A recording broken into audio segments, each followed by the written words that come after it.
তিন নম্বরে যেই বান্দা ব্যবসা করতে চায় ওই ব্যক্তির যেমন ভাবে চেষ্টা থাকা জরুরি, ঠিক তেমন ভাবে যেই বান্দা নামাজ পড়তে চায়, যেই বান্দা রোজা রাখতে চায়, যেই বান্দা হজ করতে চায়, ওই ব্যক্তির জন্য চেষ্টা লাগবে কিনা। আর আমি আপনি যখন চেষ্টা করতে পারবো, আমার আল্লাহ আমার আপনার জন্য অনেকগুলো রাস্তা দেখায় দিবে। ওয়াল্লাযীনা জাহাদু ফীনা লানাহদিয়ান্নাহুম সুবুলানা ওয়া ইন্নাল্লাহা লামা'আল মুহসিনিন।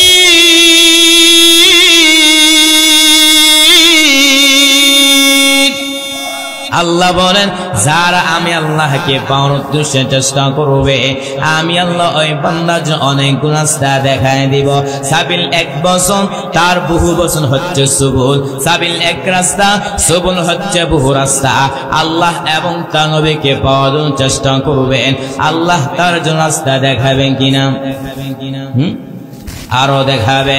এরে নবীর উম্মতের দল যারা যেমন ভাবে চেষ্টা করেছেন, যদি আমি আপনি চেষ্টা করতে পারি, দুনিয়া ঠিক তেমন ভাবে পাইব, ঠিক তেমন ভাবে আমরা আখিরাতও পাইব। এরে নবীর উম্মতের দল যারা চেষ্টা করেছেন ইমামে আজম আবু হানিফা, আল্লাহ এবং তার রাসূলকে পেয়েছেন কিনা। আর জোরে বলেন, চেষ্টা করেছেন ইমাম শাফিঈ রাহমাতুল্লাহি আলাইহি, চেষ্টা করেছেন ইমাম আহমদ বিন হাম্বল। তারা যেমন ভাবে চেষ্টা করেছেন ওইভাবে যদি আমি আপনি চেষ্টা করতে পারি, তাহলে আল্লাহ এবং তার রাসূলকে পেয়ে যাইব। এরে নবীর উম্মতের দল ছোট্ট একটা ঘটনা শুনে ভালো করে শ্রবণ করেন, চোখ দিয়ে যেন পানি আসে, কান্না করার চেষ্টা করবেন। এরে নবীর উম্মতের দল যারা যেমন ভাবে চেষ্টা করেছেন, তারা আল্লাহ এবং তার রাসূলকে পেয়ে গেছেন। এর মধ্যে একজন হলো ইমাম মালিক রাহমাতুল্লাহি আলাইহি। ঠিক নেই? কেমন সেই ইমাম মালিক? 70 বছর বান্দা মদিনার মধ্যে কাটায়, একটা বার জুতা পায়ে পরিধান করেন না। প্রশ্ন করা হলো, ইমাম মালিক 70 বছর তোমার বান্দা তুমি মদিনার মধ্যে হাঁটো, কিন্তু তুমি জুতা পায়ে পরিধান করো নাই কেন? ইমাম মালিক বলেন, আমি নবীর বড় আশিক, আমি যখন মদিনার অলিগলিতে জুতা লাগাইয়া হাঁটি, আমি নাকটা লাগাইয়া দেখি পয়গম্বরের রওজাকে রান আমার নাকে লাগতেছে। আলহামদুলিল্লাহ, আলহামদুলিল্লাহিল্লাযী জাআলা আশ-শামসা ওয়াল কমারা বিহুসবান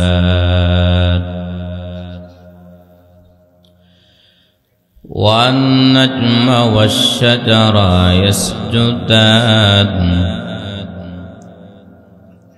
وفضل زمانا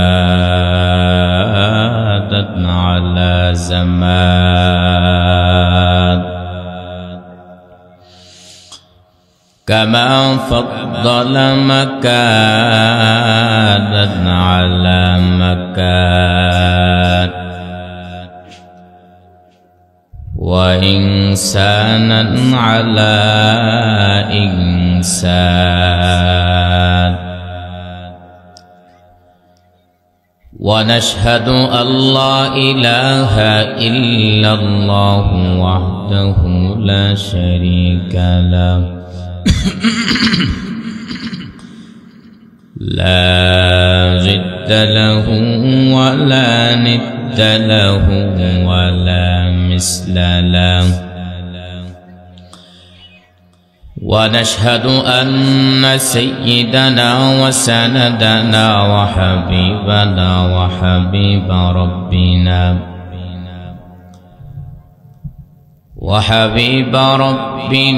وطبيبنا وطبيب قلوبنا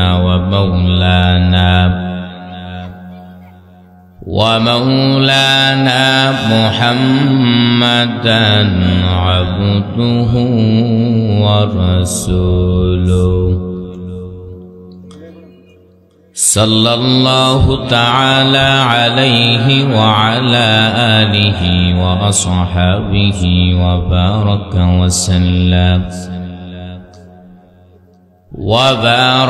وسلم تسليما كثيرا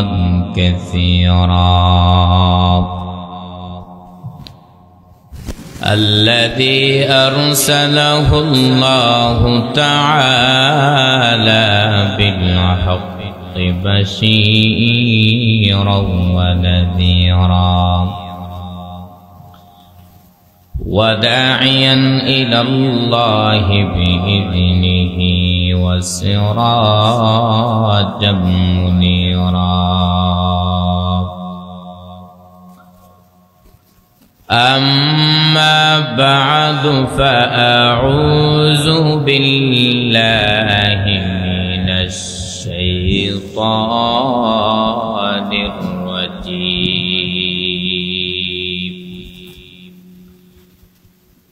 بسم الله الرحمن الرحيم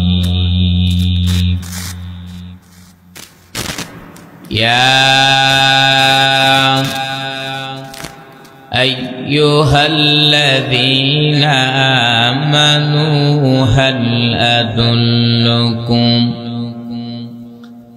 هل أدلكم على تجارة تنجيكم من عذاب أليم تؤمنون بالله ورسوله وتجاهدون في سبيل الله بأموالكم وأنفسكم ذلكم خير لكم إن كنتم تعلمون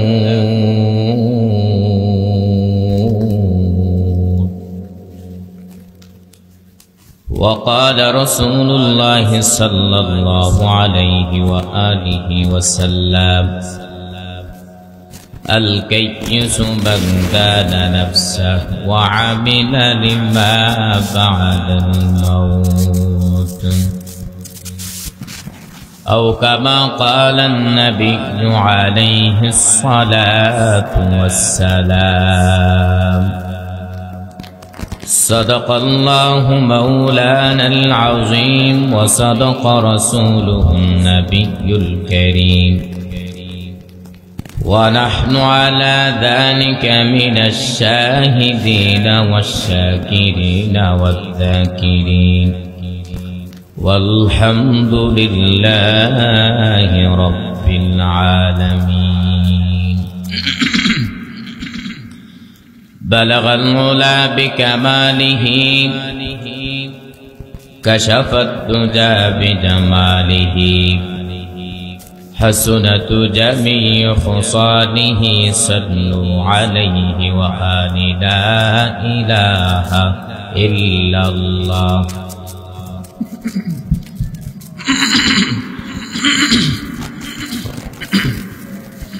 إلا الله لا إله إلا الله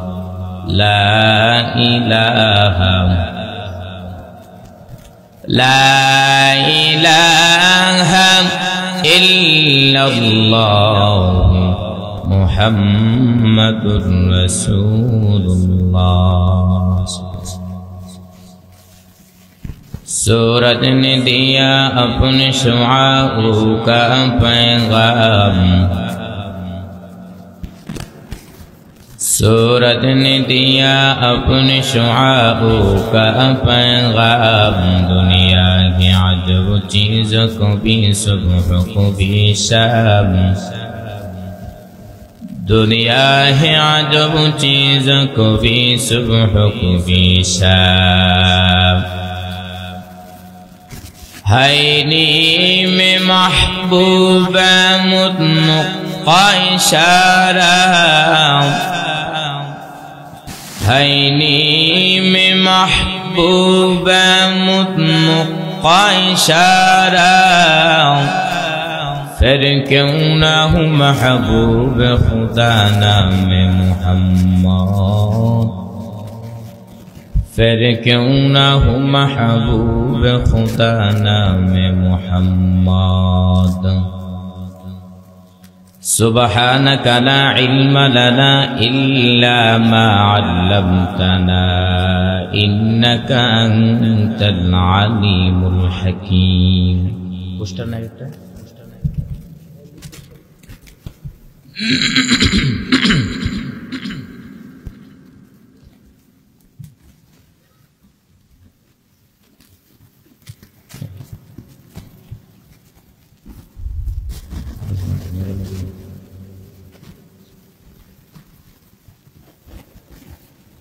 विश्व इस्लामी चिंताविद मुफस्सिर कुरान हजरत मौलाना खुर्शीद आलम कासिमी हाफिजाहुल्लाह हजरत আমার পরপরই আলোচনা করব। প্রধান অতিথি বিশেষ অতিথিবৃন্দ জাতির মাতার মুকুট রাসূলুল আম্বিয়া হযরত উলামায়ে কেরাম দূর দূরান্ত থেকে আল্লাহ পাকের আশিকিন জাকিরিন শাকিরিন মুহিব্বিন মুরব্বিন আজম আমার সমবয়সী গুলোদের টুকরা যুবক বন্ধু হান স্নেহ সুদবাই পর্দার অন্তরের শ্রদ্ধেয় সম্মানিত মা ও বোনেরা দয়াম আল্লাহ রব্বুল আলামিন অসংখ্য শুকর সুজুদ যে আল্লাহ রব্বুল আলামিন বড় মায়া করে ইহসান করে অনুগ্রহ করে দামি মজলিসে কিছু কথা বলার শোনার তৌফিক দান করেছেন। এজন্য অন্তরস্থল থেকে কালিমাতুশ শুকর আদায় করি আলহামদুলিল্লাহ। আমার সামনে যারা আছেন তারা কি আমার উপর রাগ নাকি? হ্যাঁ, ব্রাহ্মণবাড়িয়া আখাউড়া থানার মানুষ আসছি হবিগঞ্জ থেকে, মোটামুটি তো একটু দূরে আছে ঠিক না? এত মহব্বত নিয়ে আসছি হিসাবে তো আওয়াজটা একটু জোরে হওয়ার কথা ছিল।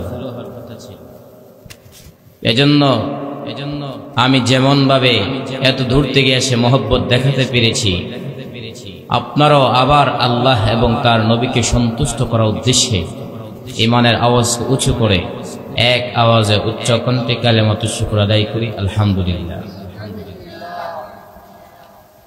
আসলে আস্তে আস্তে মানুষ একত্রিত হবে, কারণ আজকে যিনি প্রধান বক্তা খুরশেদ আলম কাসিমি হাফিজাহুল্লাহ সবাইকে চিনে, হযরতকে কেউ চিনে না, আলেম সমাজ এমন কেউ আছে আমার বিশ্বাস হয় না। এত বড় একজন প্রধান বক্তা আসবে, আমিও ভাবছিলাম যে মনে হয় আজকে মাশাআল্লাহ অনেক মানুষ থাকবে সর্বদিক থেকে বিবেচনা করে, যেহেতু সবার একজন উলামায়ে কেরামের প্রসিদ্ধ মুখ আল্লামা খুরশেদ আলম কাসিমি হাফিজাহুল্লাহ, তারপর আশা করি ইনশাআল্লাহ আস্তে আস্তে আসবে ঠিক না? অতএব আমি যে খুতবার মধ্যে আয়াত পাঠ করেছি এবং নবীজির হাদিস পাঠ করেছি, এই দুইটা আয়াত এবং হাদিসকে সামনে রেখে অল্প কিছুক্ষণ কথা বলবো। সর্বপ্রথম আমাকে তারপর আপনাদেরকে ইখলাসের উদ্দেশ্যে শোনার তৌফিক দান করে সবাই বলেন আমিন। আলোচনা শুরু করার পূর্বে আয়াত এবং হাদিসের অর্থ জানা জরুরি ঠিক না? খুতবার মধ্যে যে আয়াত এবং হাদিস পাঠ করা হয়, এই আয়াত এবং হাদিসের অর্থ যদি না জানি তাহলে আমার আপনার পক্ষে সম্ভব হবে না আলোচনা বোঝা, সম্ভব হবে? এজন্য প্রথমেই যারা যে বক্তা আলোচনা করবে যদি তার খুতবার মধ্যে যে আয়াত এবং হাদিস পাঠ করেছে তার অর্থ বলে দেয় তাহলে সবার জন্য বোঝা সহজ হবে ঠিক না? আল্লাহ বলেন ইয়া আইয়ুহাল্লাযীনা আমানু, হে ঈমানওয়ালারা, হাল আদুল্লুকুম আলা তিজারা, আমি আল্লাহ কি তোমাদেরকে এমন একটা ব্যবসার প্রতি ইশারা করব, তুনজিকুম মিন আযাবিন আলীম, যেই ব্যবসার মাধ্যমে তোমরা আমার আযাব থেকে মুক্তি পাইবে। তো ব্যবসাগুলো কি? তুমিনুনা বিল্লাহি ওয়া রাসূলিহি, এক নম্বরে আল্লাহকে বিশ্বাস করবা, দুই নম্বরে তার রাসূলকে বিশ্বাস করবা, ওয়া তুজাহিদুনা ফি সাবিলিল্লাহি বিআমওয়ালিকুম ওয়া আনফুসিকুম, এবং তোমরা আল্লাহর রাস্তায় জিহাদ করবা তো জিহাদ কইভাবে করবা? সরাহাতান এই আয়াতের মধ্যে দুইভাবে উল্লেখ আছে। কইভাবে? দুইভাবে। একটা হচ্ছে সম্পদের মাধ্যমে জিহাদ, আর একটা হচ্ছে নিজের জীবনকে রণাঙ্গনে বিলীন করে দেওয়ার মাধ্যমে জিহাদ। যালিকুম খায়রুল লাকুম, ওইগুলোর মধ্যে তোমাদের কল্যাণ করেছে, ইন কুনতুম তা'লামুন, যদি তোমরা জানো। নবী বলেন, আল কাইয়িসু মান দানা নাফসাহ ওয়া আমিলা লিমা বা'দাল মাউত, সৌভাগ্যবান তো ব্যক্তি যে নাকি মৃত্যু হওয়ার পর কি হবে ওই বিষয় নিয়ে চিন্তা ফিল করে। তাহলে আমরা হাদিসে ভাষ্য অনুযায়ী বুঝতে পারলাম সৌভাগ্যবান কারা? যারা দুনিয়া নিয়ে চিন্তা ফিল করে। হ্যাঁ, আরো জোরে বলেন না, সৌভাগ্যবান তারাই যারা দুনিয়া ছেড়ে বিদায় হওয়ার পর কি হবে ওই বিষয় নিয়ে চিন্তা ফিল করে। এই হচ্ছে দুইটা আয়াত এবং নবীজির হাদিসের অর্থ। বুঝতে পেরেছেন? খুব কষ্ট হয়েছে? হ্যাঁ, কষ্ট হবে না ইনশাআল্লাহ। যেহেতু মহব্বত নিয়ে আসছি, মহব্বতের খাতিরে এমন একটা বিষয় নিয়ে কথা বলবো যেন আপনাদের দুনিয়াও যেন আপনাদের স্বাবলম্বী হতে পারেন, পাশাপাশি আখিরাতের লাইনেও যেন আপনাদের সফলতা অর্জন হয়। সবাই আলহামদুলিল্লাহ। এজন্য এখন আমাদের বুঝতে হবে আল্লাহ দিনটাকে ব্যবসার সাথে সাদৃশ্য দিলেন কেন? আল্লাহ তাআলা যদি ইচ্ছা করতেন অন্য কিছু পারতেন না? সেই ক্ষমতা আল্লাহর আছে, কিন্তু ক্ষমতা থাকার পরেও আল্লাহ দিনটাকে ব্যবসার সাথে সাদৃশ্য দিলেন কেন? তাফসীরের মধ্যে উল্লেখ রয়েছে, দুনিয়ার ব্যবসার মাধ্যমে বান্দা জীবিকা হরণ করতে পারে, আর আখিরাতের ব্যবসার মাধ্যমে বান্দা আল্লাহর আযাব থেকে মুক্তি পায়। সুবহানাল্লাহ বলেন না? এজন্য দুনিয়ার ক্ষেত্রে যারা ব্যবসা করতে চায় ওই ব্যক্তির সর্বপ্রথম তার দায়িত্ব হচ্ছে ব্যবসা সম্পর্কে তার জ্ঞান থাকতে হবে। কি থাকতে হবে? জ্ঞান থাকতে হবে। কোন ব্যক্তির যদি জ্ঞান না থাকে আর ব্যবসার মধ্যে নামে, ব্যবসার মধ্যে সফলতা আসবে? কথা বলেন। ঠিক তেমন ভাবে যেই মানুষটা দিনের উপর চলতে চায় ওই ব্যক্তির দিন সম্পর্কেও তার জ্ঞান থাকতে হবে। ওযুর ফরজ কয়টা? কোন ব্যক্তি যদি না জানে আর ওযু সঠিক হবে, আর ওযু যদি সঠিক না হয় নামাজ হবে? তাহলে দুনিয়ার লাইনে বলতে চাচ্ছি, যারা ব্যবসা করতে চায় ওই ব্যক্তির সর্বপ্রথম তার ব্যবসা সম্পর্কে তার জ্ঞান থাকতে হবে। ঠিক তেমন ভাবে যেই মানুষটা দিনের উপর চলতে চায় ওই ব্যক্তি দিন সম্পর্কেও কি থাকতে হবে? জ্ঞান থাকতে হবে। কারণ চাহিদার ক্ষেত্রে মানুষ সাধারণ দুনিয়ার পাগল থাকে। কি থাকে?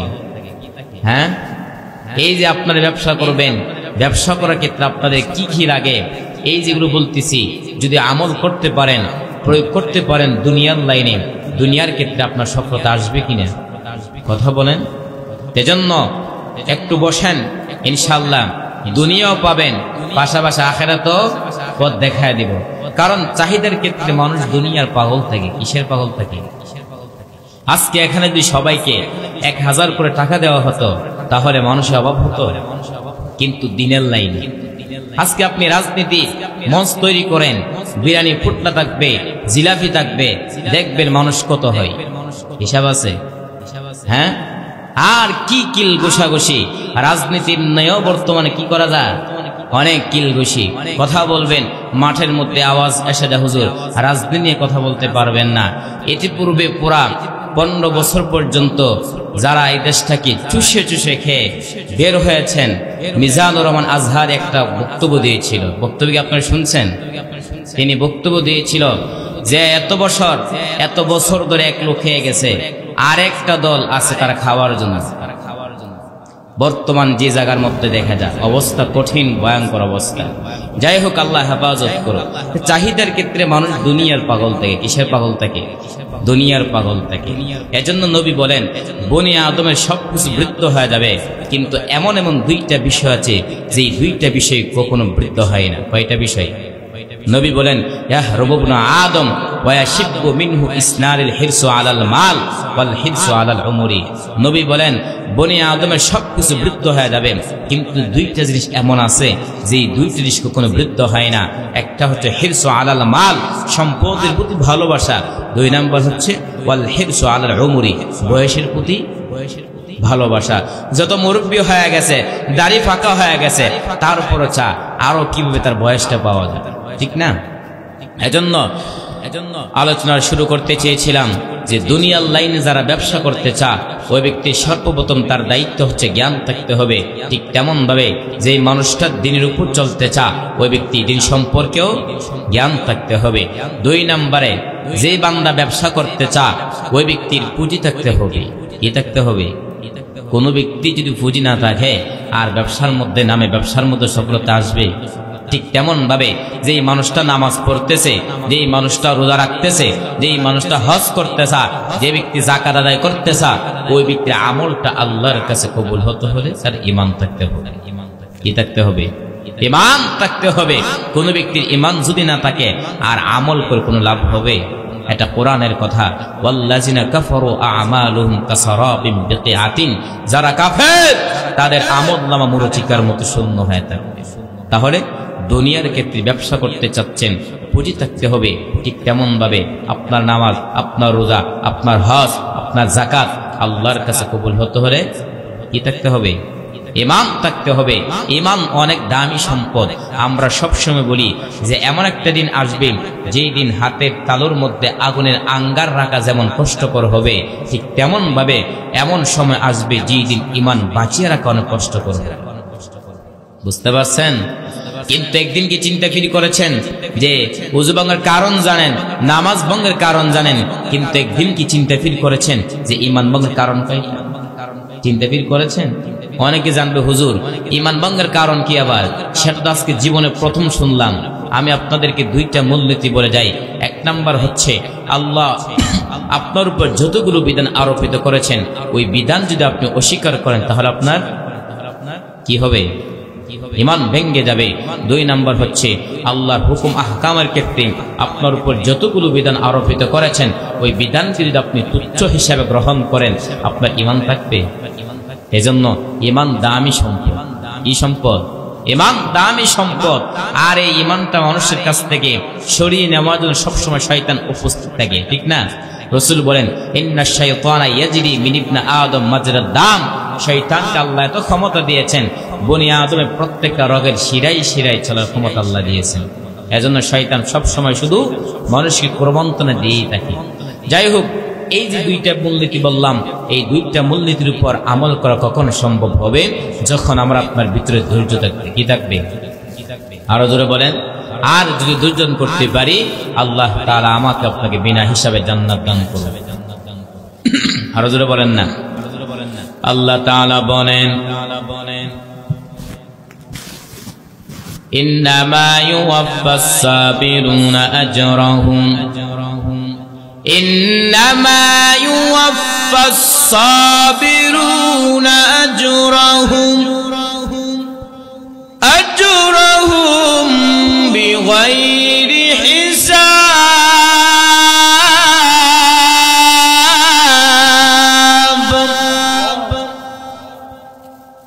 আল্লাহ তাআলা বলেন যারা ধৈর্য দান করবে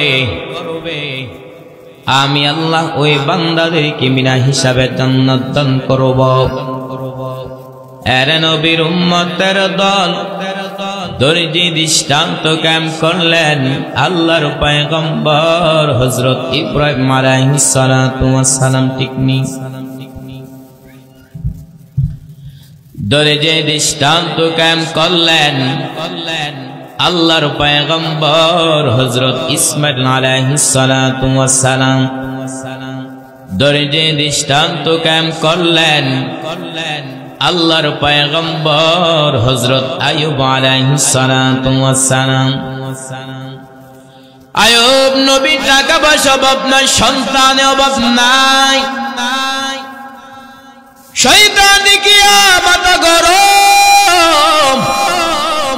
কিন্তু আইয়ুব আলাইহিস সালাম এমন ভাবে একটা শিডিউল করলেন যেন একটা সেকেন্ড আমার ঘরে আল্লাহর জিকির ছাড়া যেন না যায়।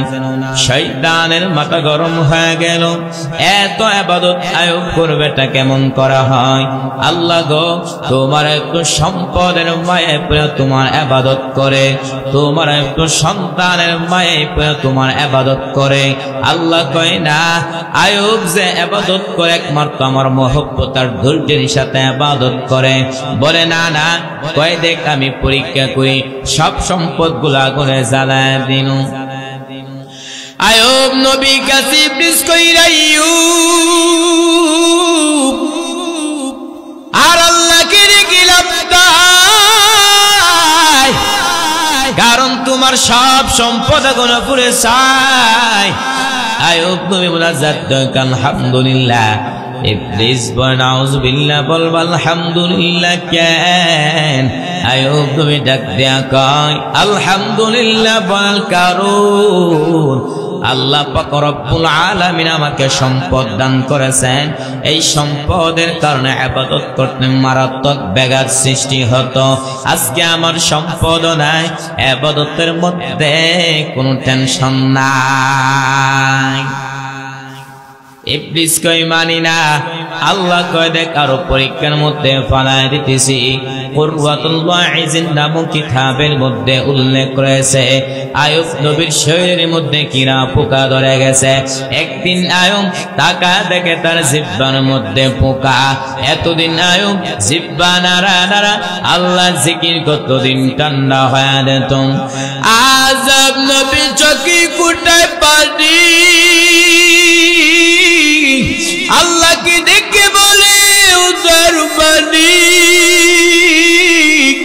এতদিন আমি এত অসুস্থ, ঠিক মতো খাইতে পারি না, কিন্তু তোমার জিম্মাটা যখন তোমার নামে জিকির করে আমার প্রধান তৃষ্ণা মিটে যায়। আজকে আমার জিম্মার মধ্যে পোকা, আমি কেমন স্মরণ করব রে মালিক। আয়ুব নবী এইভাবে নিজে নিজে মুহাসাবা করতেছেন, আল্লাহর কাছে তুরজির পাহাড় কায়েম করতেছেন। হঠাৎ করে তাকায় দেখে তার সকল বিবিরা তার সামনে দাঁড়ায় বলেন, আর আমরা আপনার ঘরে থাকবো না, আপনি আমাদেরকে তালাক দিয়ে দেন। সবাই চলে যেতেছে, আমরা চলে যাই,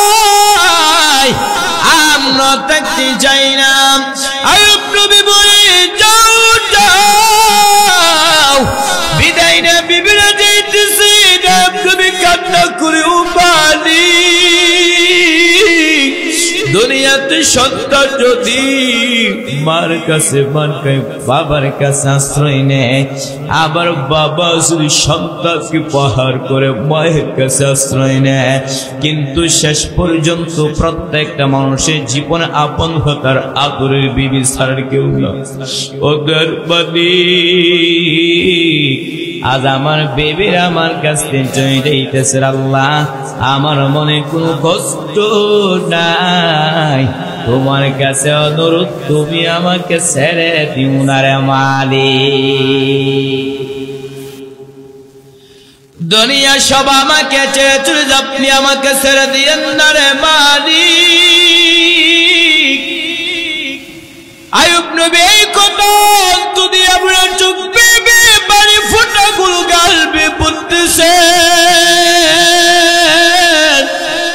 হঠাৎ করে তাকা দেখে তারপর কি দাদা একমাত্র বিবি ইউসুফ নবীর কন্যা রহমা আয়ুব নবীর পার কিনারায় বসে বসে কান্না করে। আয়ুব নবী বলে সবাই চলে গেছে, তুমি কেন যাও নাই কেন বেবি? রহমান আবু বিপাজা কান্না করি আর বলো পয়গম্বর আমার বাবা ইউসুফের কন্যা কিন্তু আমার তো এমন কোন আমল নাই।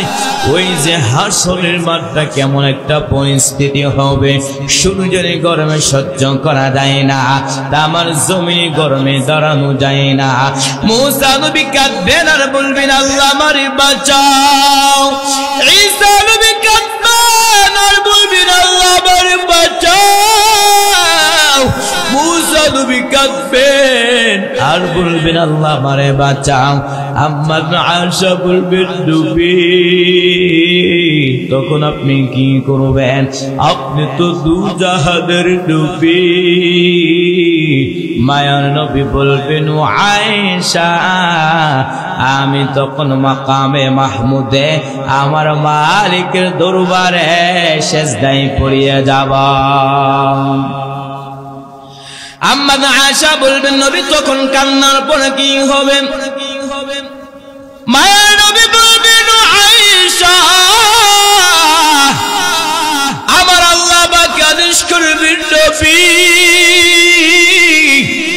আপনার একটা উম্মতের জাহান্নামে দেওয়া হবে না। আপনার মাথা উঠাইয়া দেন, আপনার একটা উম্মতের জাহান্নামে দেওয়া হবে না। আপনি তাদেরকে দৌড়িয়ে দৌড়িয়ে তাদেরকে জান্নাতের দিকে নিয়ে যান। আম্মা আয়েশা বলবেন নবী, কোটি কোটি মানুষের মধ্যে আপনার উম্মতগুলো কেমনে বাছাই করবেন? মায়ার নবী বলবেন ও আয়েশা, আমার উম্মত যারা পাঁচ বেলা উযু করে পাঁচ ওয়াক্ত নামাজ পড়েছে, ওদের ওযুর অঙ্গগুলো কিয়ামতের ময়দানে নূরে আলোতে ঝলমল করতে থাকবে। আমি নবী ওদেরকে দৌড়িয়ে দৌড়িয়ে তাদেরকে জান্নাতের দিকে নিয়ে যাব। রহমান আবু বিপাদ কান্না করি আর বলে উপায় গম্বর, আমার বাবা ইউসুফের কন্যাবি, কিন্তু আমার তো এমন কোন আমল নাই। ওই দিন যদি আমি রহিমাকে আল্লাহ কাট করে দাঁড় করবে, রহিমা ইয়া বললি এসেছো, আমি বলবো আল্লাহ আমার এমন কোনো আমল নাই, তবে আমি আপনার আদরের পয়গম্বর আইয়ুব নবীর স্ত্রী ছিলাম। আল্লাহ হয়তো মায়ের নজর দিয়া তাকাইয়া আমি রহিমাকে আল্লাহ মাফ করে দিতে পারে। এরে নবীর উম্মতের দল, তারা যেমন ভাবে ধৈর্য ধারণ করেছেন, যদি আমি আপনি ধৈর্য ধারণ করতে পারি তাহলে আমার আপনার পক্ষে সম্ভব ওই দুইটা বন্ধুর উপর আমল করা। ঠিক নেই? এক নম্বরে যেই বান্দা ব্যবসা করতে চায়, ওই ব্যক্তি যেমন ভাবে জ্ঞান থাকা জরুরি, ঠিক তেমন ভাবে যেই বান্দা দিনের উপর চলতে চায়, ওই ব্যক্তি দিন সম্পর্কে তার জ্ঞান থাকতে হবে।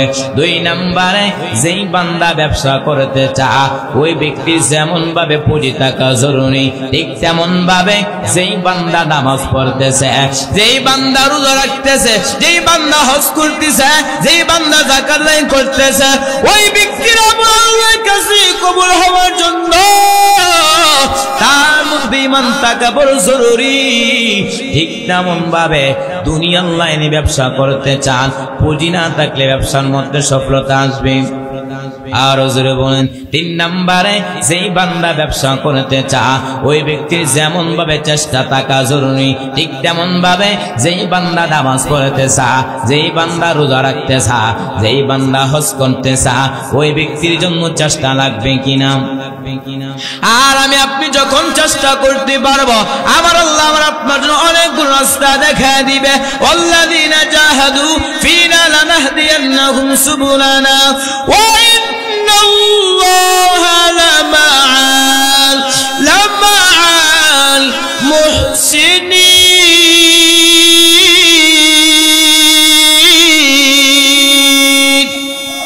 আল্লাহ বলেন, যারা আমি আল্লাহকে পাওয়ার উদ্দেশ্যে চেষ্টা করবে, আমি আল্লাহ ওই বান্দার জন্য অনেকগুলো রাস্তা দেখায় দিব। সাবিল এক বচন, তার বহু বচন হচ্ছে সুবুল। সাবিল এক রাস্তা, সুবুল হচ্ছে বহু রাস্তা।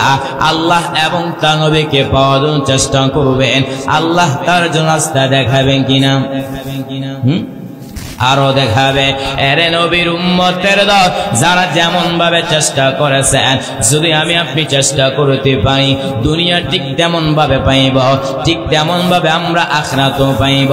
এরে নবীর উম্মতের দল, যারা চেষ্টা করেছেন ইমামে আজম আবু হানিফা, আল্লাহ এবং তার রাসূলকে পেয়েছেন কিনা।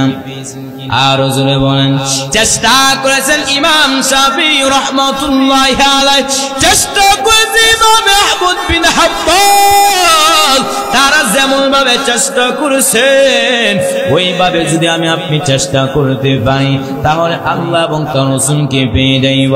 এর নবীর উম্মতের দল ছোট্ট একটা ঘটনা শুনে ভালো করে শ্রবণ করেন, চোখ দিয়ে যেন পানি আসে, কান্না করার চেষ্টা করবেন।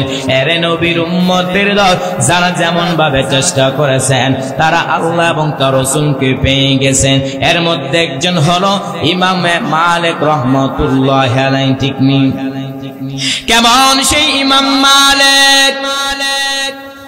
70 বছর বান্দা মদিনার মধ্যে কাটায়,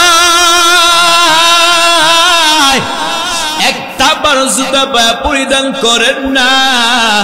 প্রশ্ন করা হলো রে ইমাম মালিক, 70 বছর তোমার বান্দা তুমি মদিনার মধ্যে হাঁটো, কিন্তু তুমি জুতা পায়ে পরিধান করো নাই কেন? ইমাম মালিক বলেন আমি নবীর বড় আশিক, আমি যখন মদিনার অলিগলিতে জুতা লাগাইয়া হাঁটি আমি নাকটা লাগাইয়া দেখি পয়গম্বরের রওজাকে রান আমার নাকে লাগতেছে। ইমামুল আউয়ালিন আল আখিরিন বহর সাদাকা রাহমাতাল লিল আলামিন, শুধু জুদাশ রাহমাতাল লিল আলামিন, মসজিদে ও শুধু হামারু জমিন। এর নবীর উম্মতের দল ওই ইমাম মালিক 70 বছর বান্দা মদিনার মধ্যে কাটা, ইচ্ছা করলে বান্দা মদিনা থেকে মক্কায় গিয়ে বান্দা বছর বছর উমরা পালন করতে পারে, বছর বছর বান্দা হজ পালন করতে পারে। কিন্তু এত সুযোগ থাকার পর ইমাম মালিক মদিনা থেকে মক্কা যায় না। ইমাম মালিক তার দিনের গুরুত্ববদ্ধ, আমি যদি মদিনা থেকে মক্কা হজ করতে যাই আর যদি আবার ইন্তেকাল হয় আমি তো মদিনাওয়ালা পাশে থাকতে পারবো না। এর নবীর উম্মতের দল একদিন ঘুমের ঘরের মধ্যে ইমাম মালিকের সাথে নবীর মুলাকাত হয়ে গেছে। আল্লাহু আকবার বলেন, আর জোরে বলেন। ইমাম মালিক নবীর সাথে কথা বলা শুরু করে দিলেন। ইমাম মালিক বলে ওগো আল্লাহর নবী, আজকে আপনার সাথে আমার অন্য কোনো বিষয় কথা না। ও পয়গম্বর আপনি আমাকে জানান না আমার হায়াতটা কত? নবী আমার ডান হাত উঁচু করে 5টা আঙ্গুল দেখাইছে, দেখানোর পরে ইমাম মালিকের ঘুম ভেঙে গেছে। ইমাম মালিক টেনশনের মধ্যে পড়ে গেলেন। নবী আবার 5টা আঙ্গুল দ্বারা কি বুঝাইছে? 5টা বছর নাকি 5টা দিন নাকি 5টা মাস? ইমাম মালিক তার খাদিমকে বললেন, এ খাদিম জলদি করে আমার আল্লামা ইবনে সিরিনের কাছে গিয়ে স্বপ্নের ব্যাখ্যা জানো। তবে আমার নাম ইমাম মালিক বলবা না। খাদিম দৌড়াইয়া আল্লামা ইবনে সিরিন কি বলতে লাগলো, এক আল্লাহর বান্দার সাথে ঘুমের মধ্যে নবীর সাথে মুলাকাত হয়ে গেছে। ওই আল্লাহর বান্দা নবীকে প্রশ্ন করলেন, নবী আমার হায়াতটা কত আপনি জানা দেন? নবী আমার ডান হাত উঁচু করে 5টা আঙ্গুল দেখাইছে, এবার আপনি স্বপ্নের ব্যাখ্যা করেন 5টা বছর নাকি 5টা দিন নাকি 5টা মাস? আল্লামা ইবনে সিরিন বলেন, যেই বান্দা স্বপ্ন দেখেছে তার নামটা বলতে হবে, কারণ ওই ব্যক্তির অনুযায়ী স্বপ্নের ব্যাখ্যা দেওয়া হবে। দেওয়ান বাগির মতো কোনো বেঈমান যদি বলে আমার নবী ডাস্টবিনের মধ্যে পড়ে আছে, আমি বলবো ওই বেঈমানের ঈমান ডাস্টবিনে পড়ে আছে। আল্লামা ইবনে সিরিন বলেন, যেই বান্দা স্বপ্ন দেখেছে তার নামটা বলতে হবে। খাদেম বলে নাম বলা যাবে না। আল্লামা ইবনে সিরিন বলে ওই ব্যক্তি স্বপ্নের ব্যাখ্যা দেওয়া হবে না। খাদেম দৌড়াইয়া ইমাম মালিকের কাছে গিয়ে বলতে লাগলো, আসসালামু আলাইকুম শাহ, আপনার নাম না বলে স্বপ্নের ব্যাখ্যা দিবে না? ইমাম মালিক তার খাদেমকে বললেন, এ খাদেম জলদি করে আমার নামটা আল্লামা ইবনে সিরিনের কাছে বলে দাও, তারপর স্বপ্নের ব্যাখ্যা জানা বড় জরুরি। খাদেম দৌড়াইয়া ইমাম মালিকের নামটা গিয়ে বলতে লাগলো। আল্লামা ইবনে সিরিন বলেন, আমিও মনে মনে ভেবেছিলাম যে স্বপ্নটা ইমাম মালিক ছাড়া অন্য কেউ দেখতে পারে না। আল্লামা ইবনে সিরিন বলেন, বুঝাইছেন পাঁচটা বিষয় এমন আছে যে পাঁচটা বিষয় সম্পর্কে আল্লাহ ছাড়া দুনিয়াতে কেউ জানে না। আলিমুল গায়বি ওয়াস শাহাদাতি হুয়ার রহমানুর রহিম।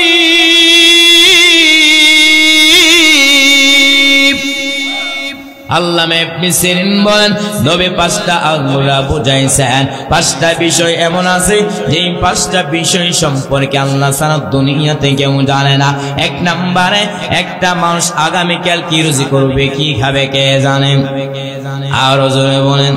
দুই নম্বরে, একটা মানুষ কখন কোথায় মারা যাবে, কে জানে? তিন নম্বরে, কিয়ামত কখন সংঘটিত হবে, কে জানে? চার নম্বরে, মায়ের গর্ভে সন্তানটা ছেলে হবে নাকি মেয়ে হবে, কে জানে? পাঁচ নম্বরে, আগামীকাল বৃষ্টি হবে নাকি হবে না, কে জানে? এর নবীর উম্মতের দল ওই ব্যাখ্যার জানার পর ইমাম মালিক তিনি মদিনা থেকে মক্কায় যায় না। ইমাম মালিক তার দিনের মূল তামান্নাম, আমি যদি মদিনা থেকে মক্কা হজ করতে যাই, আর যদি আমার ইন্তেকাল হয়, আমি তো মদিনার পাশে থাকতে পারবো না। এর নবীর উম্মতের দল তারা যেমন ভাবে নবীকে মহব্বত করেছে, নবী কি তাদের প্রতি কি কোন কম মহব্বত ছিল নাকি? আরো জোরে বলেন। এর নবীর উম্মতের দল আম্মা আয়েশা বলেন, এর সাহাবায়ে কেরাম আমি এবং রাসূল একই বিছানার মধ্যে শোয়ার পরে হঠাৎ করে দেখতে পাইলাম নবী আমার পাশে নাই। নবীকে বুঝার জন্য হাঁটতে হাঁটতে গিয়ে দেখলাম নবী আমার জান্নাতুল বাকির মধ্যে যাইয়া উম্মতের মাগফিরাত কামনা করতেছেন। আর আল্লাহ কি বলতেছেন, ইন তুআযিবুম ফাইন্নাহুম ইবাদুক ওয়া ইন তাগফির লাহুম ফাইন্নাকা আনতাল আজিজুল হাকীম। আল্লাহ কাছে বলতেছেন, ওয়াল্লাহ ইন তুআযিবুম ফাইন্নাহুম ইবাদুক, ও আল্লাহ যদি আপনি তাদেরকে শাস্তি দেন তারাই তো আপনার বড় বান্দা। ওয়া ইন তাগফির লাহুম, যদি আপনি তাদেরকে ক্ষমা করে দেন আপনি তো হচ্ছে পাক্কা পরাক্রমশালী। এর নবীর উম্মতের দল যেই নবী আমার আরামের ঘুমকে হারাম করিয়া জান্নাতুল বাকির মধ্যে যাইয়া উম্মতের মাগফিরাত কামনা করে, ওই নবীর সুপারিশ ছাড়া কি জান্নাতে যাওয়া সম্ভব হবে? আর জোরে বলেন, ওগো নবীর উম্মতেরা হয়ে দিদি শাহাদাত, কুরআন হাদিসের চলো যখন যাহা চাই মনে, নবী বিনে কে দরাবে ফুল সিরাত মিজানে, নবী বিনে কে দরাবে ফুল সিরাত মিজানে। নবী আমার জীবন ভরে দিনের লাগি কষ্ট করে, দান দান শহীদ করিল, দান দান শহীদ করিল উহুদেরই ময়দানে, নবী বিনে কে দরাবে ফুল সিরাত মিজানে, নবী বিনে কে দরাবে ফুল সিরাত মিজানে। এরে নবীর উম্মতের দল, যে নবী আমার আরামের ঘুমকে হারাম করিয়া সাহাবায়ে কেরামের জন্য কেমন দিশাহারা হয়ে গেলেন, তারাও যেমন ভাবে নবীকে মহব্বত করেছেন, তারা যেমন ভাবে চেষ্টা করেছেন, যদি আমি আপনি চেষ্টা করতে পারি তাহলে আল্লাহ এবং তার রাসূলকে আমরা পাইব কিনা? আর জোরে বলেন, এরে নবীর উম্মতের দল, আল্লাহ তাআলা বলেন, ইয়া আইয়ুহাল্লাযীনা আমানু, হে ঈমানওয়ালারা, হাল আদুল্লুকুম আলা তিজারা, আমি আল্লাহ কি তোমাদেরকে এমন একটা ব্যবসা প্রতিষ্ঠা করব যেই ব্যবসার মাধ্যমে তোমরা আমার আযাব থেকে মুক্তি পাইবা। এই ব্যবসাগুলো কি? তুমিনুনা বিল্লাহি ওয়া রাসূলিহি, এক নম্বরে আল্লাহকে বিশ্বাস করবা, দুই নম্বরে রাসূলকে বিশ্বাস করবা। এর নবীর উম্মতে দল, পরিপূর্ণ ঈমানদার হইতে হলে তার মধ্যে তিনটা গুণ লাগবে। কয়টা গুণ? এক নম্বর অন্তর দিয়ে বিশ্বাস করতে হবে, দুই নম্বরে জবান দিয়ে স্বীকারোক্তি করতে হবে, তিন নম্বরে আল্লাহর হুকুম হাকাম ঠিক ভাবে আমলের মাধ্যমে দেখাতে হবে। যাদের মধ্যে তিনটা গুণ থাকবে তারা হলো পরিপূর্ণ ঈমানদার। আল্লাহ তাআলা ঈমানদারকে সম্বোধন করে বলেন, আরে ঈমানদার, আমি আল্লাহ কি তোমাদের কেমন একটা ব্যবসা প্রতিষ্ঠা করব যেই ব্যবসার মাধ্যমে তোমরা আমার আযাব থেকে মুক্তি পাইবা। তো ব্যবসাগুলো কি? তুমিনুনা বিল্লাহি ওয়া রাসূলিহি, এক নাম্বার আল্লাহকে বিশ্বাস করবা, দুই নাম্বার রাসূলকে বিশ্বাস করবা। সাহাবায়ে কেরাম তারা নবীকে কেমন মহব্বত করেছেন, তারা যেমন ভাবে নবীকে মহব্বত করেছেন, তারা যেমন ভাবে আল্লাহ এবং তার রাসূলকে বিশ্বাস স্থাপনা করেছেন, সেই বিশ্বাস স্থাপনা যদি আমি আপনি করতে পারি তাহলে আমার আল্লাহ আপনাকে জাহান্নাম থেকে মুক্তি দিবে কিনা? আরে নবীর উম্মতের দল, সাহাবায়ে কেরাম নবীর প্রতি কত মহব্বত, ইতিহাস পার করে জানলে আপনারা বুঝতে পারবেন সাহাবায়ে কেরাম তারা নবীর প্রতি কত মহব্বত ছিল। এরে নবীর উম্মতের দল, ছোট্ট একটা ঘটনা বলতেছি, ভালো করে শ্রবণ করেন। সাহাবায়ে কেরাম তারা নবীর প্রতি কত মহব্বত ছিল। নবী আমার একদিন কঠিন শীতের মধ্যে হুজরা শরীফ থেকে বের হয়েছেন, হঠাৎ করে তাকায় দেখতেছেন একজন সাহাবী নবীর কামরার সামনে দাঁড়াইয়া শীতের মধ্যে দন দন করে কাঁপতেছে। সামান্য একটু কাপড় দিয়া লজ্জাস্থানটা ডাইকা পুরো শরীরটাই ফাঁকা। নবী বললেন, কে রে তুমি, এত শীতের মধ্যে দাঁড়িয়ে আছো কেন? ওই সাহাবীটা একটা বলের উপরে আমার নামটা ইসলাম গ্রহণ করার পূর্বে নামটা ছিল আব্দুল উজ্জা। ও পয়গম্বর, ইসলাম গ্রহণ করার পর আমার নামটা নাকি দিয়েছেন আব্দুল্লাহ, আমি হলাম সেই আব্দুল্লাহ। নবী বললেন, আমার আব্দুল্লাহ বাপ চাচা তো ধনী, সকাল বেলা একটা কাপড় পরিধান করে, বিকালে আরেকটা কাপড় পরিধান করে, কিন্তু দেখুন তো দেখা যাচ্ছে আমার আব্দুল্লাহ গায়ে একটা কাপড় নাই, শুধু একটা কাপড়ের টুকরা দিয়া লজ্জাস্থানটা ডাইকে আমার সামনে দাঁড়িয়েছে। তার কারণটা কি? ওই সাহাবী চোখের পানি বেয়ে কান্না করে আর বলে, পয়গম্বর, আমি কেন আপনার দরবারে আসতে করে নবী?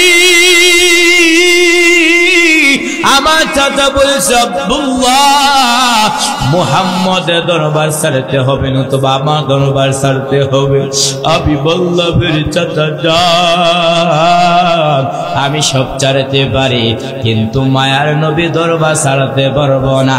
ও পয়গম্বর, এই কথা বলার পর আমার চাচা বল, আব্দুল্লাহ, যেহেতু মুহাম্মদের দরবার ছাড়তে পারবে না, কাপড়গুলো দিয়ে যাও। উদ্দেশ্য হলো আমি উলঙ্গ হলে লজ্জাস্থান ঘর থেকে বের হতে পারবো না। আমার মাকে বললাম, মা, আমাকে একটা কাপড়ের টুকরা দেন, ওই কাপড়ের টুকরা দিয়া লজ্জাস্থানটা ঢাইকা নবীকে যদি একটা নজর দেখতে পারি জীবন আর কোনো আকাঙ্ক্ষা থাকবে না। ও পয়গম্বর, এই কথা বলার পর আমার আম্মা একটা কাপড় দিল, সেই কাপড়ের টুকরা দিয়া লজ্জাস্থানটা ঢাইকা আপনার সামনে দাঁড়িয়েছে আপনাকে একটা নজর দেখার জন্য। আল্লাহু আকবার বলেন। নবী ওই সাহাবীর কথা শোনার পর নবীজি চোখ দিয়ে টপ টপ করে পানি পড়া আরম্ভ করল। আল্লাহ নবী বলে, হে আব্দুল্লাহ, আমি তোমাকে 2 টাকা ভোট দিলাম। এরপর তুই সাহাবেকে আব্দুল্লাহ জুলবাকাতান বলা হয়।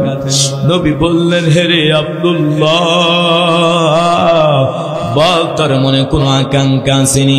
আব্দুল্লাহ চোখেই পানি ফালা কান্না করার পয়গম্বর, আমার এমন আকাঙ্ক্ষা নাই রে নবী, তবে আপনি আমার জন্য দোয়া করেন, আল্লাহ যেন আমাকে শাহাদাতে মৃত্যু দান করে। নবী ওই সাহাবীর জন্য দোয়া করলো। হঠাৎ করে একটা যুদ্ধ আসলো। আব্দুল্লাহ রাস্তার মধ্যে দুনিয়া চাইয়ে বিদায় হয়ে চলে গেলেন। নবী সাহাবা কেরামকে বললেন, এরে সাহাবা কেরাম, আমার আব্দুল্লাহকে গোসল করাও, আমি রাসূল আব্দুল্লাহর জানাজাটা পড়াইব। সাহাবা কেরাম আব্দুল্লাহকে সুন্দর করে যখন গোসল করাইছে, নবী আমার সাহাবীর জানাজাটা পড়ানোর পর সাহাবা কেরাম আব্দুল্লাহ লাশটা নিয়ে যখন কবরের কাছে উপনীত হইলেন, নবী সাহাবা কেরামকে বলেন, আরে সাহাবা কেরাম, কেউ তোমরা কবরের মধ্যে প্রবেশ করবা না, আমি নিজে রাসূল কবরের মধ্যে প্রবেশ করব। নবী আমার ওই কবরের মধ্যে প্রবেশ করার পর সাহাবা কেরামকে বললেন, আরে সাহাবা কেরাম, আমার আব্দুল্লাহর লাশটা আমার হাতে দাও। নবীর হাতে আব্দুল্লাহ লাশটা দেওয়ার পর নবী আমার লাশটা আকাশে উঁচু কইরা বলতেছেন, ও মালিক, আমিও আব্দুল্লাহ উপর সন্তুষ্ট হইলাম, তুমিও তার উপর সন্তুষ্ট হয়ে যাও। মরণের চিঠি যখন আসবে আমার, কালেমার তালকিন দিও বারে বার, প্রাণ ভরে দেখিব চেহারা তোমায়, দেখে নাও রওজা তোমায়। রাসূলুল্লাহ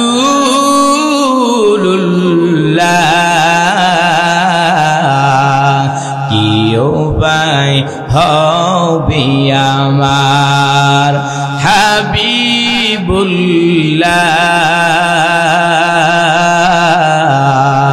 কি উপায় হবে আমার।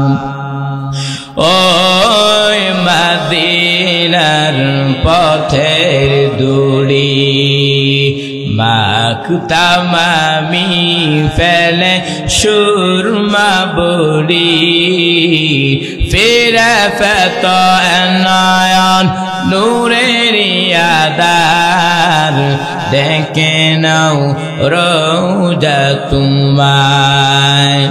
রাসূলুল্লাহ কি উপায় হবে আমার। এর নবীর উম্মতের সাহাবায়ে কেরাম তারা যেমন ভাবে আল্লাহ এবং তার রাসূলকে বিশ্বাস স্থাপনা করেছেন, আল্লাহ বলেন, তুমিনুনা বিল্লাহ, এক নাম্বার আল্লাহকে বিশ্বাস করবা, 2 নাম্বার রাসূলকে বিশ্বাস করবা। এর নবীর উম্মতের সাহাবায়ে কেরাম তারা নবীকে কত মহব্বত করেছেন, তারা নবীকে কত বিশ্বাস স্থাপনা করেছেন। সাহাবায়ে কেরাম নিজে চাইতে নবীকে মহব্বত করেছেন। এর নবীর উম্মতের তাবুকের যুদ্ধের সময় যখন চলে আসছে, নবী সাহাবায়ে কেরাম কি বললেন, এর সাহাবায়ে কেরামের দল, আমরা যুদ্ধের ময়দানে অংশগ্রহণ করব, দান সদকা করো, সম্পদ দান করো। ওমর দান করলেন, উসমান দান করলেন, হযরত আলীও দান করলেন, আবু বকর তার সম্পদ নিয়ে হাজির করলেন। আল্লাহর নবী বললেন, আরে উমর, কি পরিমাণ সম্পদ দান করেছ? উমর বলেন, আমার সম্পদে অর্ধেক আমি দান করে দিলাম। নবী আবু বকর কি বললেন, আরে আবু বকর, কি পরিমাণ সম্পদ দান করেছো? আবু বকর ডাক দেন, পয়গম্বর, আমার ঘরের মধ্যে যা সব আমি দান করে দিলাম। নবী বললেন, হে আবু বকর, তোমার ঘরের মধ্যে কি কিছু নাই? আবু বকর ডাক দেন, পয়গম্বর, আমার আল্লাহ আপনি ছাড়া আমার আপন কেউ নাই, আমার জাত সব আমি দান করে দিলাম। নবী আশ্চর্য হয়ে গেলেন। হঠাৎ করে জিবরাইল আমিন এসে হাজির। জিবরাইল আমিন বলে, পয়গম্বর, আপনার সাহাবী আবু বকরকে আল্লাহ সালাম দিয়েছেন আর জানতে চেয়েছেন এই অবস্থা তার মনে হালতটা কি। আল্লাহ জানার পর কেন বললেন? আল্লাহ তার নবীকে বুঝাইলেন আল্লাহ আবু বকরকে কত মহব্বত করেন। আল্লাহর নবী বললেন, হে আবু বকর, আল্লাহ তোমাকে সালাম দিয়েছেন আর জানতে চেয়েছেন এই অবস্থা তোমার মনে হালতটা কি। আবু বকর কোন জবাব না দেন, চোখে পানি পানি কান্না করে দিয়েছেন। মায়ের নবী বললেন, হে আবু বকর, জবাব দিবা কেন, তুমি কান্না করে দিয়েছো? আবু বকর কান্না করে বলি, ও পয়গম্বর, আমি আবু বকর ছিলাম জাহান্নামের আসামি। আমি আবু বকরকে কে চিনত, কিন্তু আপনার সোহবত আসার কারণে আল্লাহ আমাকে এত সম্মান দান করেছেন, যার বদৌলতে আমি আবু বকরকে আল্লাহ সালাম পাঠাইয়াছেন। আরে নবীর উম্মতের শুধু একজন সাহাবী না, দুইজন সাহাবী না, লক্ষ লক্ষ সাহাবায়ে কেরাম তারা নবীকে কেমন মহব্বত করেছেন। আর একটা ছোট্ট একটা ঘটনা বলতেছি। আল্লাহর নবী একজন সাহাবী ছিল বেলাল হাবশী রাদিয়াল্লাহু তাআলা আনহু। বেলাল হাবশী কেমন নবীর প্রতি মহব্বত। বেঈমানরা যখন বেলাল আক্রমণ করে, বেলাল তখন জোরে জোরে আল্লাহু আহাদ বলে। আবু বকর সিদ্দিক বলে, বেলাল, যদি তুমি জোরে জোরে আল্লাহু আহাদ বলবে, বেঈমানরা তোমার উপর বেশি আক্রমণ করবে। একটা কাজ করো, ভবিষ্যৎ থেকে যখন বেঈমানরা আক্রমণ করবে তখন তুমি জোরে জোরে আল্লাহু আহাদ বলবা না। আবার বেলাল কি যখন বেঈমানরা আক্রমণ করে, বেলাল জোরে জোরে আল্লাহু আহাদ বলেন। আবু বকর সিদ্দিক বলে, বেলাল, তুমি আমার সামনে ওয়াদা করো জোরে জোরে আল্লাহু আহাদ বলবা না, কিন্তু বেঈমানরা তোমার উপর আক্রমণ করার পর তখন তুমি জোরে জোরে আল্লাহু আহাদ বলো কেন? বেলাল চোখের পানি পড়া কান্না করার আবু বকর সিদ্দিক, হে রে আকবর সিদ্দিক, বেঈমানরা যখন আমার উপর আক্রমণ করে আমি তখন জোরে জোরে আল্লাহু আহাদ বলি, তখন আমার এত মজা এত মধু লাগে, আমার সব দুঃখ কষ্ট দূর হয়ে যায়।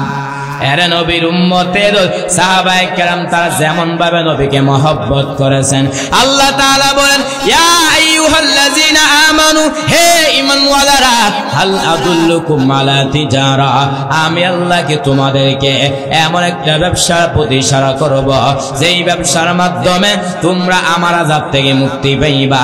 তো ব্যবসাগুলো কি?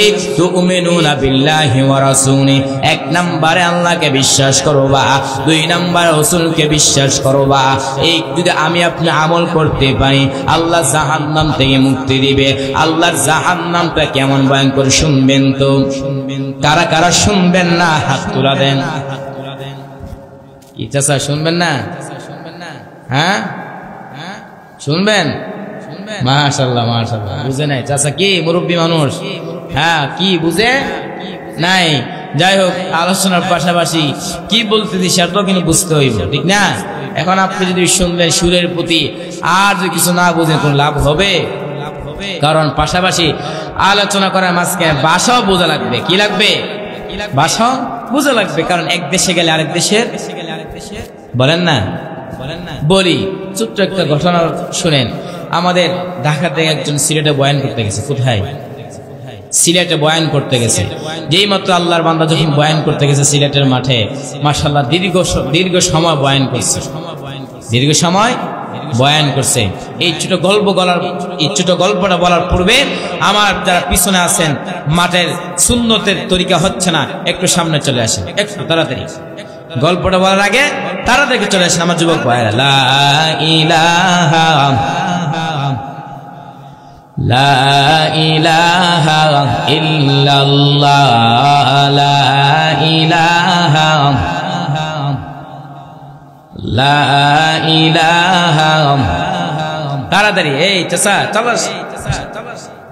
মাশাআল্লাহ বয়ান করছেন খালি মাঠে, সর্বোচ্চ চিরকর্জন 7-8 জন হবে।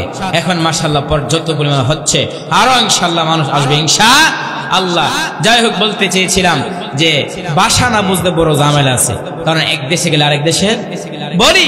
এই যে এক আল্লাহর বান্দা ঢাকা থেকে সিলেটে গেছে বয়ান করতে, কোথায় বয়ান করতে গেছে, দীর্ঘ সময় যখন বয়ান করছে, এক পর্যায়ে বয়ান করার পর সব বলছে হুজুর অনেক সময় তো বয়ান করছেন, এবার একটু আসেন আপনাকে কিছু আমরা আপ্যায়ন করবো, ঠিক না?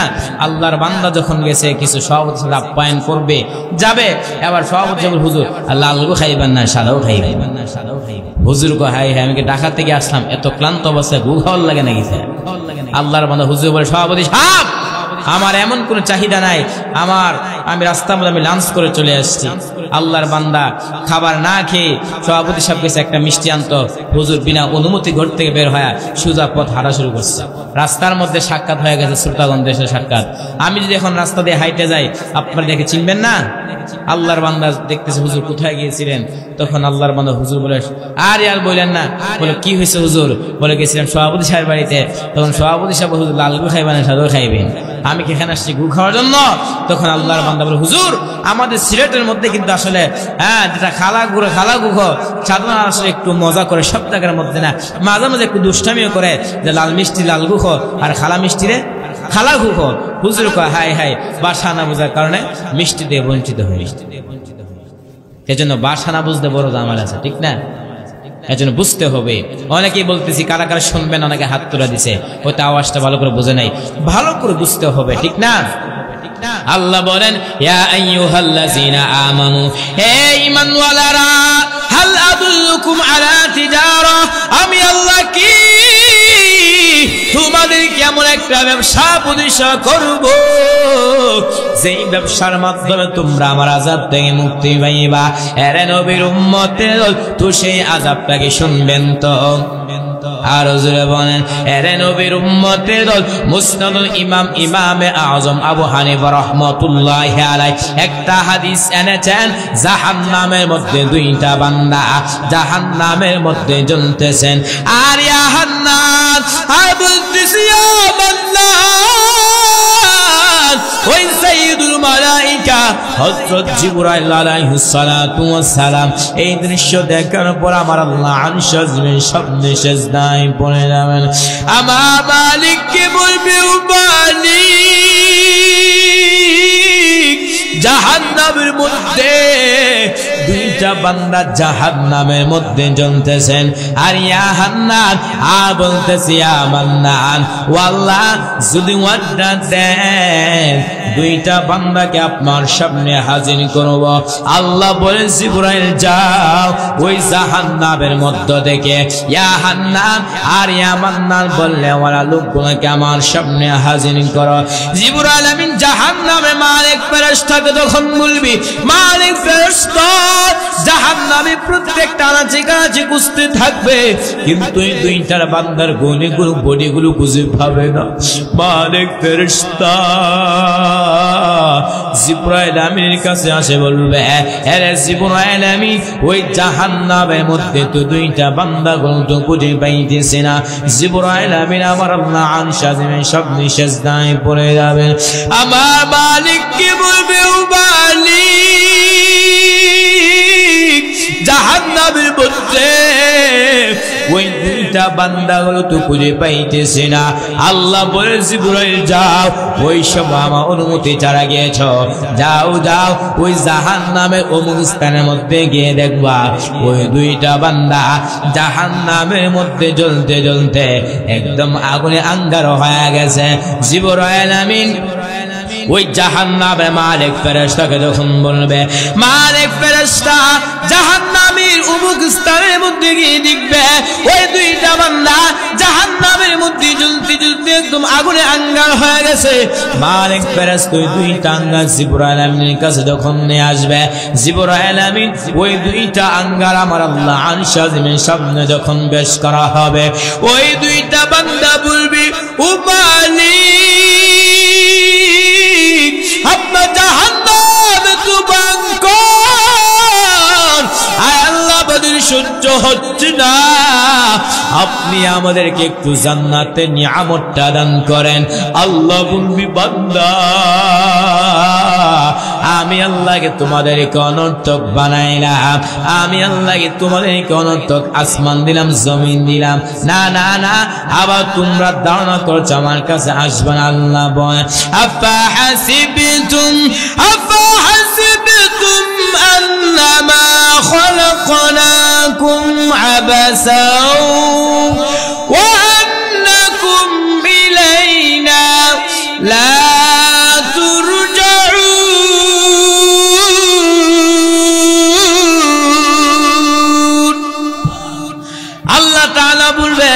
হেরে দুনিয়াটা মানুষ, আমি আল্লাহ তোমাদেরকে অনর্থক জমিন দিলাম, আমি আল্লাহ তোমাদেরকে এমনি বানাইলাম, না না, আমি আল্লাহ তোমাদেরকে কেন বানাইলাম, আমি আল্লাহ জমিন কেন দিলাম, আমি আল্লাহ আসমান কেন দিলাম, আমি আল্লাহ খাবার কেন দিলাম, একমাত্র আমার ইবাদত করার জন্য। আল্লাহ বলে ওয়া মা খালাকুতুল জিন্না ওয়াল ইনসা ইল্লা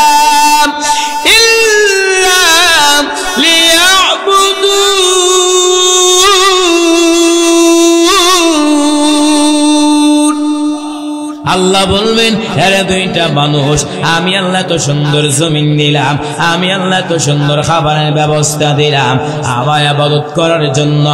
আজকে তোমরা আমার ইবাদত করতে পারো নাই, আজকে তোমাদেরকে জান্নাত দেওয়া হবে না। ওই দুইটা বান্দা বলবি ও মালিক, আপনার একটা নাম ছিল হান্নান, আপনার আর একটা নাম ছিল মান্নান। ও আল্লাহ, এই নামগুলো চিনে আপনি আমাদেরকে একটু জান্নাতের নিয়ামতটা দান করেন। মায়ার নবী বলেন ওই দুইটা বান্দাকে আল্লাহ 1000 বছর জাহান্নামের মধ্যে জড়ানোর পরে আল্লাহর সিফতি নামের উসিলায় ওই দুইটা বান্দাকে আল্লাহ জান্নাতে নিয়ামতটা দান করবেন।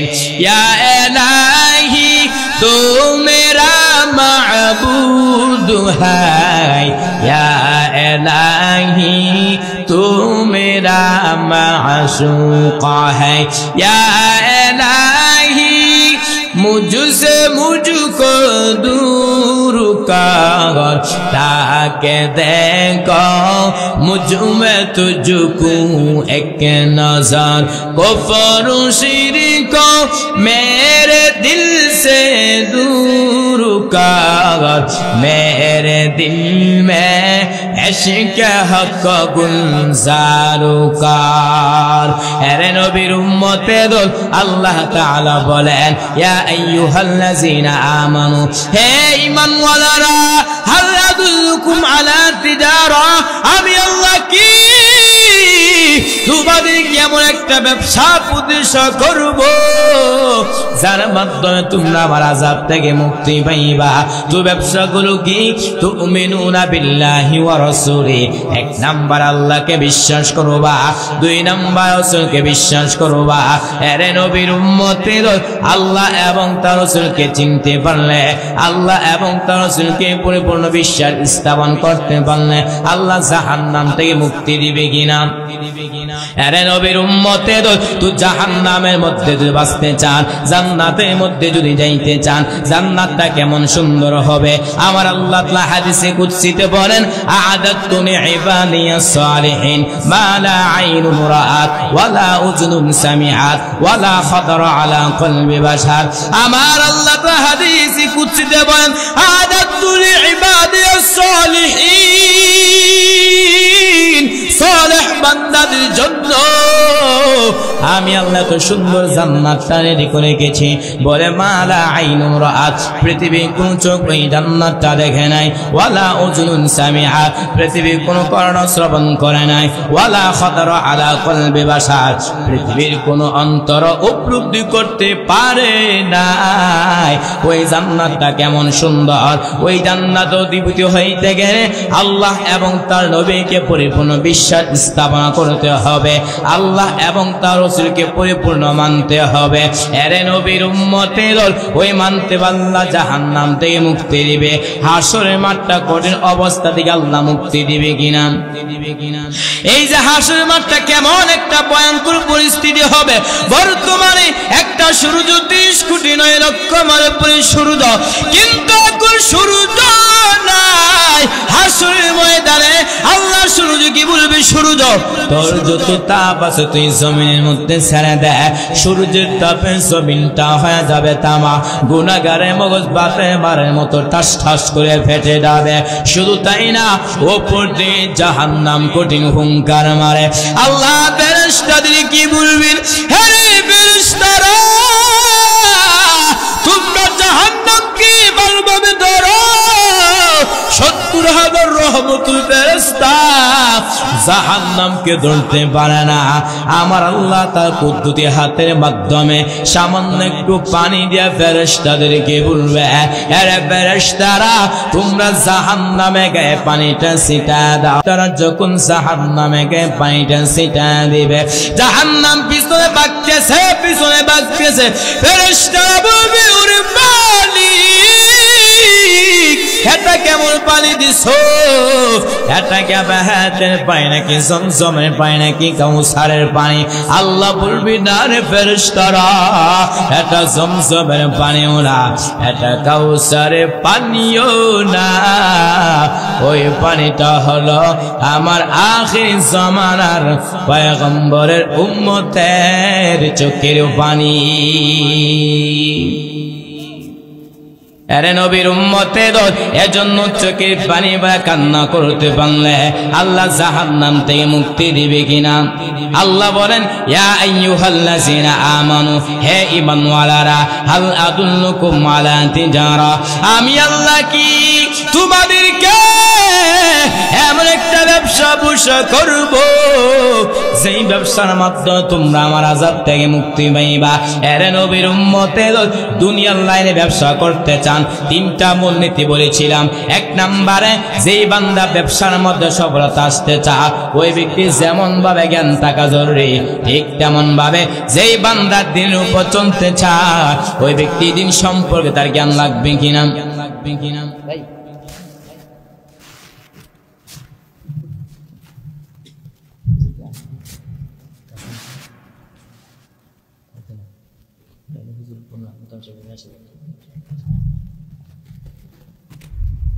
আরে নবীর উম্মতের 2 নম্বর হলো যেই বান্দা ব্যবসা করতে চায় ওই ব্যক্তি যেমন ভাবে পুঁজি থাকতে হবে, ঠিক তেমন ভাবে যেই বান্দা নামাজ পড়তেছে, যেই বান্দা রোজা রাখতেছে, যেই বান্দা হজ করতেছে, যেই বান্দা যাকাত আদায় করতেছে ওই ব্যক্তি আমলটা আল্লাহর কাছে কবুল হতে হলে তার ঈমান লাগবে কিনা।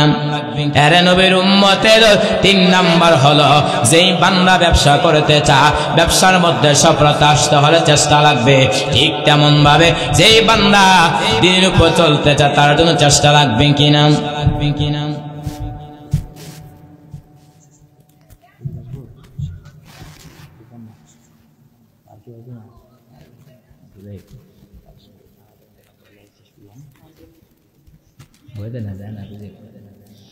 আরে নবীর উম্মতের দল আল্লাহ তাআলা বলেন, এই যে 3টা মূলনীতি বললাম, 4 নম্বরে দুনিয়ার লাইনে যদি আপনার ব্যবসার মধ্যে সফলতা আসতে হয় যারা ব্যবসা করে তাদের সাথে চলাফেরা করা লাগবে, ঠিক তেমন ভাবে আপনি দিনের উপর চলতে চান যারা দিনদার আছে তাদের সাথে চলাফেরা করা লাগবে কিনা। আরে নবীর উম্মতের দল এই যে 4টা মূলনীতি বললাম, এই মূলনীতির উপর চলতে পারলে আমার আল্লাহ আপনাকে জাহান্নাম থেকে মুক্তি দিবে। আরে নবীর উম্মতের দল ওই যে জাহান্নাম কেমন ভয়ঙ্কর শুনাইছি, তারপর হাসরের মাঠটা কেমন একটা পরিস্থিতি হবে। ইয়াউমা ফিরুল মারউ মিন আখি ওয়া উম্মিহি ওয়া আবি ওয়া সাহিবাতিহি ওয়া বানি, হাসরের মাঠটা এমন একটা পরিস্থিতি হবে যেই দিন সবাই থেকে পলায়ন করবে। আরে নবীর উম্মতের দল ওই যে কঠিন ভয়ঙ্কর পরিস্থিতি হাসরের মাঠ হবে, ওই মাঠ থেকে বাঁচতে হলে আমরা আপনার কোরআনের কথা মানতে হবে কিনা। আরো জোরে বলেন, আরে নবীর উম্মতের দল অল্প কিছুক্ষণে বিদ্যা আলোচনা শেষ করব, আমরা দিনের কথাগুলো ভালো করে শ্রবণ করি। আরে নবীর উম্মতের দল আমার বয়ান শেষ পর্যন্ত আপনারা থাকবেন তো? অবশ্যই থাকবেন ইনশাআল্লাহ। এই যে 4টা মূলনীতি বললাম, এই যে ভাই কেউ জায়গা কিন্তু আমার মন খারাপ করবো, কারণ অনেক দূর থেকে আসছি মহব্বত নিয়ে, এই মহব্বত কি দেখাতে হবে না? হ্যাঁ, আমি যদি মহব্বত দেখাতে পারি তা আপনাদের তো দায়িত্ব হচ্ছে মহব্বত দেখানো। আপনার তো মেজবান, আমি কি আর হুজুরে বলেন মেহমান। যদি এখন যদি মেহমান আগে যদি মেজবান চলে যায় ইজ্জত থাকে? কথা বলেন ইজ্জত থাকবে না। অতএব মহব্বত নিয়ে আমি শেষ করে দিব অল্প কিছুক্ষণের ভিতরে। যেহেতু সাহাবায়ে কেরাম আল্লাহ বলতেছেন কি, ইয়া আইয়ুহাল্লাযিনা আমানু, হে ঈমানওয়ালারা, হাল আদুল্লুকুম আলা তিজারা, আমি আল্লাহ কি তোমাদেরকে আমার একটা ব্যবসার প্রতি ইশারা করব, তুনজিকুম মিন আযাবিন আলিম, যেই ব্যবসার মাধ্যমে তোমরা আমার আযাব থেকে মুক্তি পাইবা। তো ব্যবসাগুলো কি? তুমিনুনা বিল্লাহি ওয়া রাসূলি, এক নাম্বার আল্লাহকে বিশ্বাস করবা, দুই নাম্বার রাসূলকে বিশ্বাস করবা। তো নবীকে মহব্বত দেখাতে হবে, রাসূলের মহব্বত দেখাতে হবে। সাহাবায়ে কেরাম তারা নিজের জীবনের চাইতে মহব্বত করেছেন। তাবুকের যুদ্ধের সময় যখন চলে আসছে, সাহাবায়ে কেরাম জান দিয়ে মাল দিয়ে তারা দ্বীনের কাজের প্রতি আল্লাহ এবং তার রাসূলের মহব্বত দেখাইছেন। সেই মহব্বত যদি আমি আপনি দেখাতে পারি, আল্লাহ জাহান্নাম থেকে মুক্তি দিবে কিনা? আর আল্লাহ তো বলতেছেন আমিনু কামা আমানান নাস, তোমরা ঈমান আনো। অর্থাৎ কাদের মতো? তাফসীরে জালালের মধ্যে স্পষ্ট রয়েছে যে সাহাবায়ে কেরামের মতো ঈমান আনতে হবে। অর্থাৎ সাহাবায়ে কেরাম তারা যেমন ভাবে ঈমান এনেছেন, আমি আপনি সেইভাবে ঈমান আনতে হবে।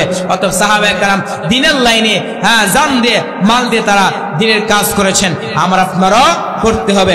অতএব আমরা অল্প কিছুক্ষণ দিনের খাতিরে কিছু কথা বলবো, কালেকশন করব। আপনি বসেন, আপনার দেখা দেখি যদি কোন আল্লাহর বান্দা 1 টাকা দান করে, আপনি সব পাবেন কিনা?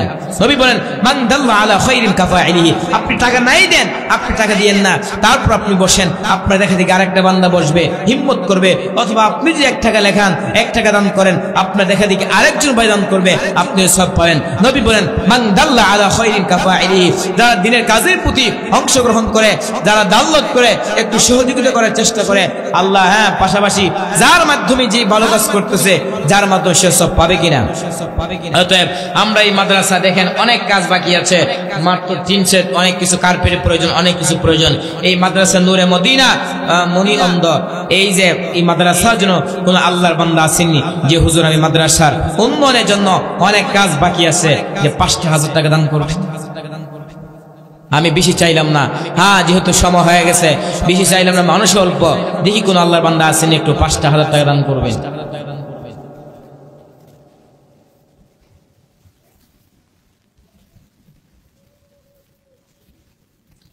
আমার প্রিয় ভাইরা বসেন, দ্বীনের কাজের প্রতি অংশগ্রহণ করতে হবে।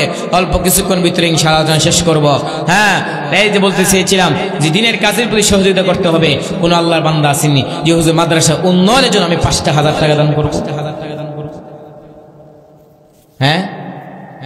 বেশি হয়ে যাচ্ছে নাকি? কারণ সবার সাথে পরামর্শ করে কথা বলতে হবে, ঠিক না? এখন আমি আয়েশা যদি বলি সিলেটে মানুষ, আবার অনেকে সিলেটে দ্বিতীয় লন্ডন বলে, কি বলে সিলেটে